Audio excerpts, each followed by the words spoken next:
15 yoshli qiz bir kun diagnostika qilgan 15 yoshli qiz onasi olib kelgan muammo nima desam 15 yoshli qiz adasi chochini kalga olib tashlagan nega qaysidir bola sinfdoshi bilan sevishgani uchun ekanda endi olib kelyapti bolam ona tushunib turibdi bola bundan qanaqadir travma oldi chochi uzun chiroyli qiz bo'lgan shunda shu kunni bilganida bir o'zi bilishgan telefonni olib qo'yishgan ekan keyin bilishganida уже katta adasi olibdi shu uchun kalga tashlabdi qizini hozir hijob kiyayotgan ekan travma-ku bolamga ha travmada olib kelib diagnostika qilamiz deyapman bilasiz diagnostikadan shu narsa kelib chiqyapti-da ana qiz to'xtatmagan bola bilan gaplashish u qiz chochidan не жалко sevgilisi ketib qolganda travma 15 yoshli bolaga qadar nasiliya ko'rsatyapti jazo ko'rsatyapti lekin bola to'g'ri xulosa qilmayapti bundan u tushuntirilmayapti bolaga mana bolaga o'tkazib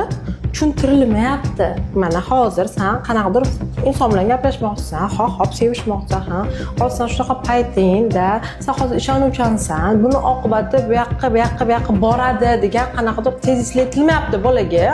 u qilayotgan harakati ochib berilmayapti просто jazo berilyapti просто jazo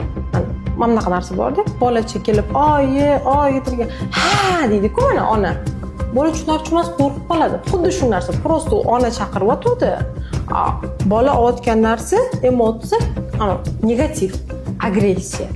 keyin kelishadi bolam yopilib qolgan bolam qo'rqadi bolam sevib qo'yadi bolam dug'lanadi bolam gaplashsa qiynalyapti